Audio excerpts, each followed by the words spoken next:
Niko hapa kwa ajili ya kuleta neno la Mungu. Leo nilisema turi ya kwanza kama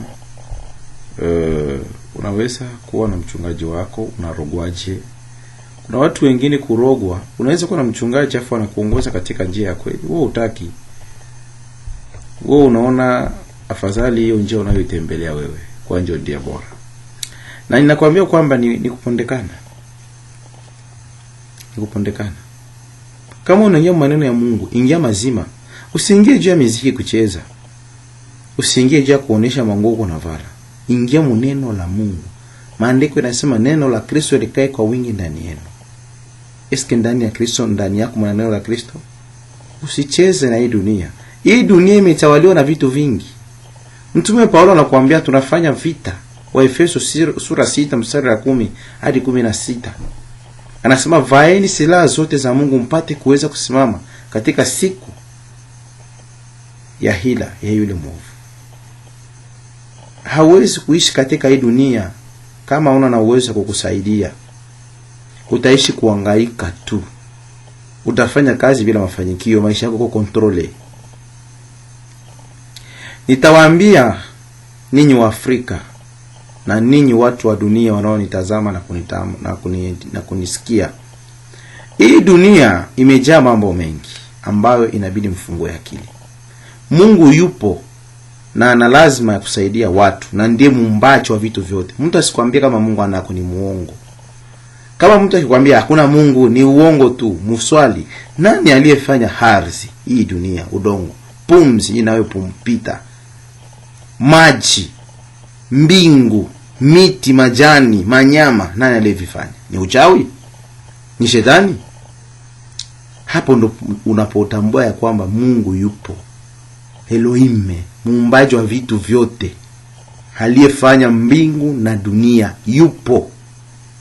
Ila kumpata ni kazi. Unaweza ingia ndani ya kanisa afu uko na fanatisme, yani ndo waamini wengi wanayo hiyo. Inaweza kuita hiyo fanatisme au pendekezo. Kanisa yetu, kanisa yetu, kanisa yetu, kanisa ni ya Mungu na Yesu Kristo basi. Haya mengine ni madistraction tu. Ni madistraction. Unaweza kuingia muloyenge la muziki, uliingia ndani ya kibanda cha kutafuta mwanamke. Uliingia ndani ya kibanda juu ya bakuone unaya kucheza sana, unaya kupiga muziki. Na niambie watu wengi, ndugu zangu wanaoamini Mungu na kuingia ndani ya kanisa, tambueni ya kwamba hata wachawi wameshajificha ndani ya makanisa huko. Tena wamejaa sana. Tena wamejaa sana. Hususa kama mchungaji akiwa mchawi au wanaomfuata viongozi wazee na wengine, hilo kanisa lina shida. Lina shida kubwa sana. Nitameambia kitu kimoja. Leo nitazungumzia juu ya unabii na matabiri ambayo yanafanyika leo katika Afrika. Nasema katika Afrika. Ninashangazwa sana na manabii wa Afrika kwa sababu hata maandiko hayatuambii ya kwamba unabii unaofanyika leo katika Afrika ulifanyika hata zamani katikati ya manabii au mitume waliotutangulia. Sidhani. Leo unajua ni kuambie kitu. Kuna zawadi 9 ya Roho Mtakatifu. Yuko katika kitabu cha Wakorintho wa kwanza sura 12 mstari wa 4 hadi 9 ama 9. Ni zawadi 9. Kuna utumishi 5. Yuko katika Waefeso sura 4 mstari wa 10 hadi 12. Sasa jamani, hawa manabii ambao wanatabiri ndani ya madini ambayo tunaita makanisa, jamani munielewe hapa pa Efasi. Unabii sio hivyo. Nabii ni mtumishi wa Mungu. Yaani kuna aina mbili ya unabii. Kuna nabii ambaye ana zawadi. Kama vile Samuel alikuwa nabii, walimuita muonaji, mtu anayeona maneno yatakayofanyika baada ya siku chache. Sina lazima kuleta maandiko sana. Ukiwa lazima na maandiko basi unikontakte kwa hii namba. Ni namba ya WhatsApp nitakupatia kumwisho. kuna manabii waliokuwa naonyesha maneno ya muda mfupi, na kuna manabii waliokuwa watumishi kama vile wa kufundisha watu, kusimamia watu na kuongoza watu, kama vile Musa alitoa nabii, Yesu alitoa nabii. Yesu alikuwa pale kutabiria watu maneno. Yesu alikuwa nabii. Selo Matendo ya Mitume 3:22. Alikuwa nabii. Musa alikuwa nabii. Yeremia alikuwa nabii. Yaani walikuwa pale kwa ajili ya kutabiria watu maneno fulani yatakayofanyika. Na nyie mnao nenda kutaka kutabiriwa. Maandiko yanasema wakati unapoenda kwa nabii kutabirie na una neno ndani ya moyo wako, Mungu atamwambia nabii hilo neno lilo ndani ya moyo wako ndilo atakalomwambia. Ukishapenda mwanamke, afu unapenda Mungu akufunulie, akujulishe kama njoo huyu kweli au hapana. Atakwambia njoo huyo. Basi akiwa shetani, akikuwa nani, utambeba huyo. Narudia kwenu manabii au ndugu zangu wanaojiita manabii. Kutabiri kwa leo, ninawafundisha ninyi waamini, mchunguze sana manabii. Unabii unaofanyika katika Afrika leo unakuwa kama vile unabii wa kichawi na kifumu. Samani masemi. Zamani manabii, nimiambie kwanza, kwa sababu neno la Mungu tunajifunza kutokana na wale waliotutangulia. Kwa sababu maandiko yanasema tutoe manabii waliotutangulia kwa mifano yetu. Tuna mfano wa nabii Agabo katika maandiko matakatifu katika Agano Jipya. Alitoa mkaba wa mtume Paulo, akajifunga mikono yake. Akasema Roho Mtakatifu amesema, ndivyo Wayuda wa Yerusalemu watakavyofunga mtu mwenye mkaba huu. Na hapo wakatambua mkaba ulikuwa ni wa Paulo, ambaye aliitwa zamani Saulo. Wakaanza kumsi watu wasiende Yerusalemu kusudi wasifungwe. Kuna nabii Samueli. Mungu alimfunulia kabla ya kuja kwa Saulo ya kwamba kuna mfalme atakayekuja, nitakuonyesha, na maneno yalifanyika. Unabii haukuwa kama leo tunavyoona. Nitaleta mfano. Leo ndani ya madini tunaona unabii huu. Mnifuate hapa. Nabii anapokea roho anashuka. Shandarabakapatarapatarabara. Bwana Mungu anasema, Shandarabakatabarabakatarabakata. Msiogope. Shandarabakatabarakatabarakata. Nimewabariki. Shambarakatabarakatabarakata. Nimesikia maombi yenu. Shambarakatabarakata. Hakuna atakayepiga. Shambarakata. Ninatamani mnipe andiko ya ayo mnayoyafanya ndani ya makanisa. Mtu mmoja anasema sijui kama lugha, sijui niite lugha, sijui niite nini.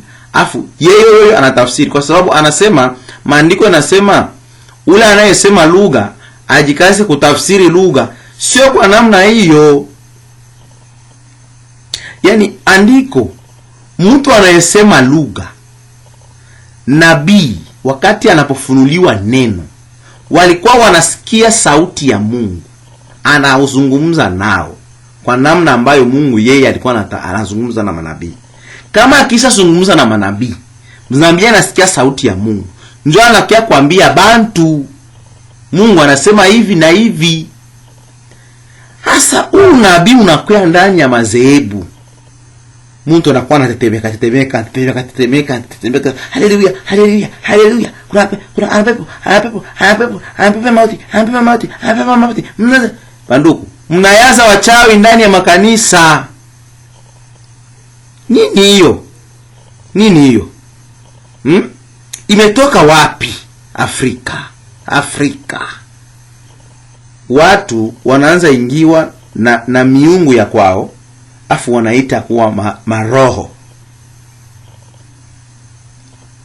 Basi kama kuna ule ambaye ana ujuzi, lairo paineva, Bwana Mungu anasema laireva ito paineva, muwe tajari, laireva paineva, nimesikia maombi yenu, seni pakomsa. Wapi? Nabii gani? Itajie jina lake katika Biblia au katika Agano Jipya. Maandiko yenyewe yanasema manabii wawili watabiri ama waseme, na wengine wapimi maneno. Unabii ni usemi wa Mungu katika siri. Unabii ni kusema nini itakayotukia. Bwana atafanya jambo na funuo tulishona nabii siri zake. Yaani kwa Mungu kutafuta kusema inabidi mpaka la leo pibera ba yoro si je nani John anaitwa nabii. No. Hivi Musa aliitwa nabii, alisema lugha wapi? Yesu aliitwa nabii, alisema lugha wapi? Niambieni. Yeremia aliitwa nabii, alisema lugha wapi? Isaya aliitwa nabii, wapi kasema malai roba hivi alatafsiri? Kama tunavyosikia leo manabii wamekuwa hivyo. Yaani ndani ya kanisa mkiimba tu wa kujitupa anajitupa. Hai yai yai yai yai yai yai yai. Bwana anasema. Wengine wanamsogea. Sema Bwana. Afu mchunga unaona ndio wanasikilizana afu pembeni kuna mtu afuona kwambia sema Bwana. La lile hivi. Mtu huyo anatafsiri asikia hata kitu. Ego ndo anamivuruga akili tu.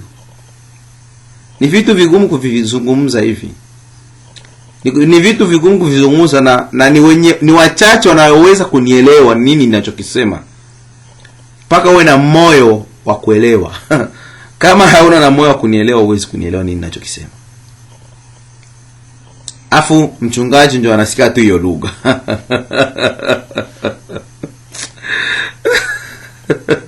Nyewe utamsikia lugha kabisa. Bwana anasema tutakuwa na mafungo. Bwana anasema atawabariki. Unabaki locataire. Bwana anasema atawabariki. Miaka 2 ungali locataire.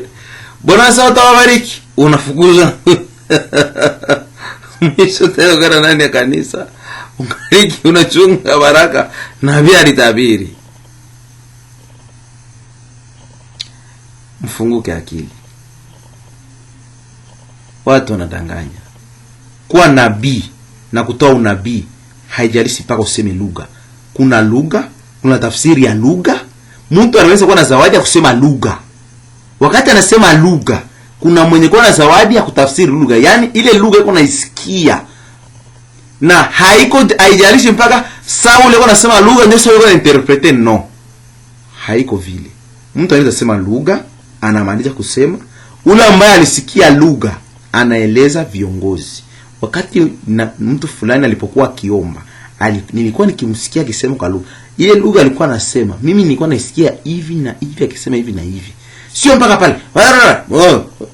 Ni zote gani mnaichana ndani ya kanisa? Ni vitu gani? Hivi tunatia Mwafrika. Mungu atusaidie. Atuongoze katika kweli.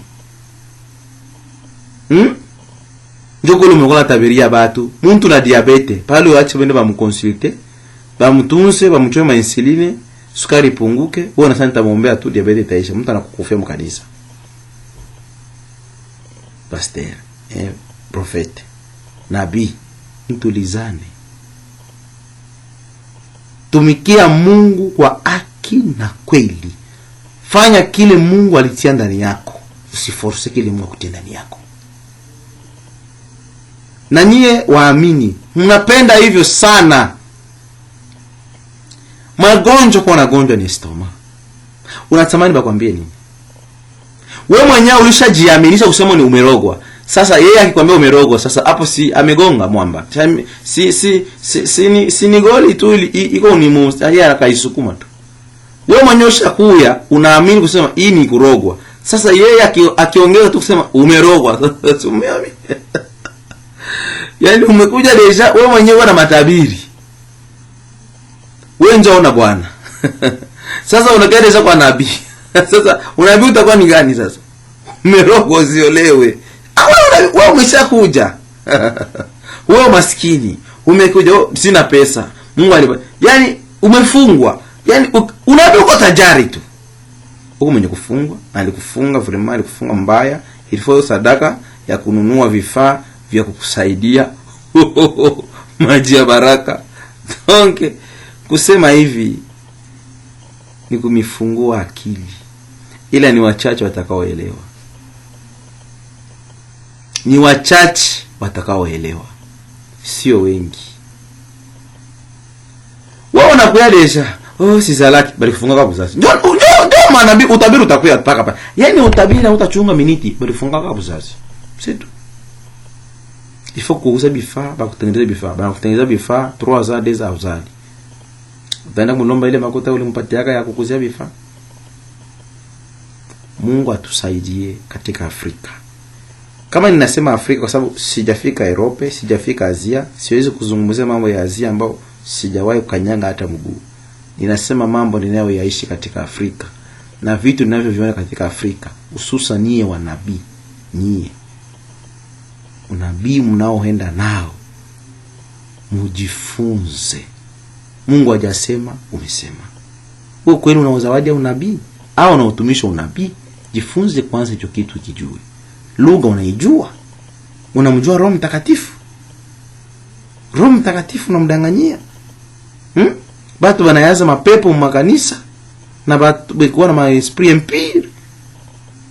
Banajitupa-tupa, banajitupa-tupa. Sasa tulikuwa tunamaliona moto nashuka moto. Quelle espèce ya moto? Niliona mwangaza. Niliona hiki. Il faut vérifier ça. Watumishi ya Mungu. Mungu atatuhukumu. Tusikuwe walimu wengi. Tutapata adhabu iliyo kubwa. Naitwa Missionnaire Aruna. Kinitaka kunipata nakupa namba ya WhatsApp. +243 80 94 47 774. Hiyo nakupatia. Ukitaka kuniswali, kuniongezea mawazo, yani kusema tu bila unaona sote kunuku katika niliyoyasema kia hapana hapa sikusema, lakini ninachokuambia ni kinatoka moyoni mwangu. Ninacho uchungu.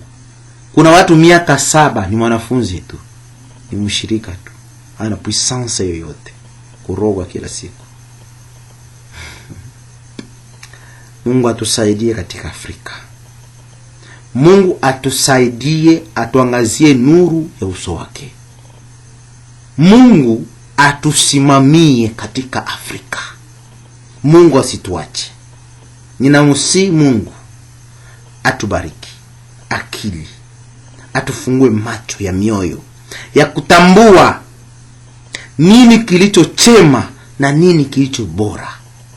Mungu wa miungu aliye juu ya kila kitu, aliyeumba mbingu na dunia, atusaidie kutambua ukweli na ajifunue ndani ya maisha yetu. Na kuombea wewe unayenifuata, Mungu akusaidie. Mungu akupiganie kwa vita ulionayo, na akupe moyo wa kusikia ninayoyasema na kufundisha, na akupe moyo wa kunitafuta kusudi nikuelekeze mengi, na usije kwa ajili ya kunijaribu, ila uje kwa ajili ya kupata msaada. Na ninalo kushauri ni kwamba kwa Mungu usiende juu ya kujaribu. Yani ukienda kwa Mungu uwe determine. Kama ni kuachana ubaya, waachane ubaya completely. Kama ungaliki na tamaa ya bitu na buzuri ba kufanya bubaya, bakia. Mungu kama unatafuta kutumikia Mungu ni agana na kila kizuri kenyewe Mungu anakataza. Kama Mungu anahukumu kilevi, kiache. Anahukumu hiki, unakubali maneno ya Mungu, kubali kubadilika kusudi uito jina lingine. Usibaki unaingia maneno ya Mungu sa distraction. Non. Kuingia mu puissance de Dieu ni kukubali kuchanger complètement. Kubali kuitwa mtu mwingine pour que uvivre maisha mengine. Ne kama hawezi jamais, kama kubali kubadilika complètement, bajirani wakushuhudie, familia kushuhudie, Mungu jamais. Mungu amibariki. Naitwa Missionnaire Aruna. Nawapenda wanaonipenda, nawapenda wanaonichukia, kwa sababu sio wote watakaonipenda na kunisema mazuri. Na ninajua nina vita kubwa, nitaishinda kwa jina la Yesu. Sisi ni kama moto wa Gehenna, tunaunguza. Sisi ni kama maji, tunaponya. Ni kama moto, tunatakasa. Mungu awabariki watakao tuelewa vizuri. Na abariki vile vile wala watakao tuelewa vibaya, kwa sababu unaweza kunielewa tofauti na nilivyosema. Ila tambua ya kwamba kuna tabia zingine unazoishi sio za kwako, ulipandikizwa. Asa hapo itabidi unione ulipandikizwa vipi na nani alikupandikiza na kwa nini.